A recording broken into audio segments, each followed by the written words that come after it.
Hi there, I'm Melissa Rolfs, and I had PTSD. And I want to share a little bit about my journey with PTSD, my diagnosis process, and the steps that I took after that, and what I feel like has really been the most beneficial to me in getting my PTSD under control. I don't know if I'm necessarily cured or healed. I don't know if that happens on this side of heaven, but I definitely don't struggle with it like I used to. And there has been some healing that's taken place. I just don't know if it's a complete healing, but it's definitely much, much better than it was. So I was diagnosed with PTSD in 2010. I believe it was shortly after our son was born. And we had a daughter at the time, still have a daughter, but our kids are 27 months apart. So I had a toddler and a newborn and was diagnosed shortly after, and had been doing what initially started as life coaching with a woman in a networking group that I was a part of.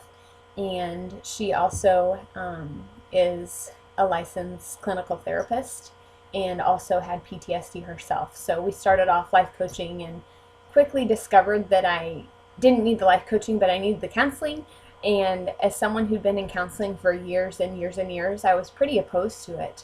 That's why I started with the life coaching, because I didn't want to deal with my issues. I didn't want to continue to be in counseling for stuff that happened and I couldn't get over. So I was pretty opposed and pretty angry when she suggested that, but also felt relieved because I knew that if we knew what the problem was, we could find a solution. So the first suggestion was to go on antidepressants, and I tried that, and to be honest with you, it made it worse.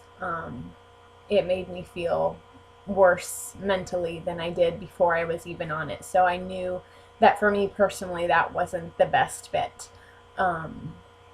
Just because of where I was. I'm not saying that you shouldn't do that if that's what your doctor has said and it seems to work for you. I'm just sharing my journey and what works for me and my body. And a little bit of background knowledge: I was a sugar addict, didn't eat well, didn't exercise, didn't take care of myself.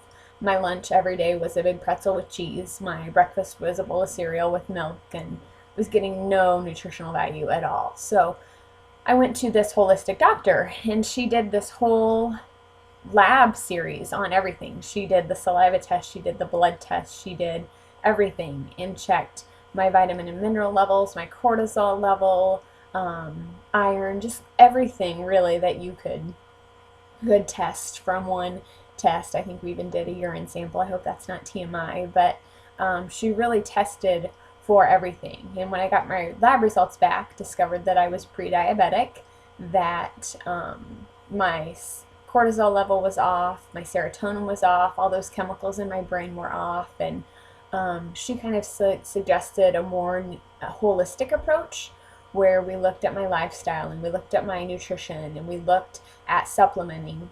And I remember leaving there with hundreds of dollars of supplements and just a lot of supplements. And I think part of that was because I wasn't willing to change my nutrition. I wasn't willing to change my diet. So was on supplements. And looking back, I could have probably gotten a lot of that from the foods if I'd been willing to change my diet. So supplementing worked very well. Continued with the counseling.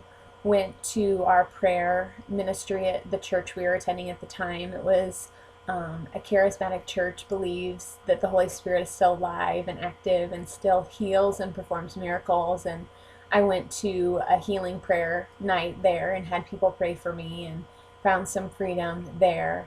And then also embarked on a journey of self-care and changing my nutrition. I cut out processed foods. I cut out sugar, I cut out food dyes, and I really started to eat more clean and more whole foods, and also discovered that I was intolerant to gluten and dairy, so cut those out of my diet as well, and really, really made a big difference. And I also added exercise, and that also made a big difference. So for me, the more holistic approach of looking at my lifestyle, looking at my spiritual health and where I was spiritually, and looking at my physical health and taking care of myself really have made a difference. And I can tell when I don't take care of myself. I can tell when my eating is off. I can tell when I'm not exercising.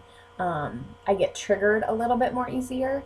But I feel like for me, when I follow a clean eating protocol, I don't do the dairy, I don't do the wheat, I don't do the sugar, I don't do the food dye, and I exercise, and I, of course, keep up with my water, that really helps me maintain. And my triggers aren't quite as bad. So if you have questions about PTSD, and if you are curious to learn more about nutritionally how to maybe manage it a little bit better, or exercise, how to do that, I would love to share with you more of my journey and what's worked for me. I'm not a doctor. I'm not a medically trained expert or physician by any sort of the means. I'm not suggesting that at all. I'm just sharing my experience with you in the hopes that if you also have PTSD and have tried things that haven't worked, that maybe this would help. And if I can help, reach out, let me know. I would love to connect and help. And again, my hope is just to give you hope, because I know what it's like to have PTSD and not know what to do or where to go next. So if there's anything I can do, let me know. Thank you.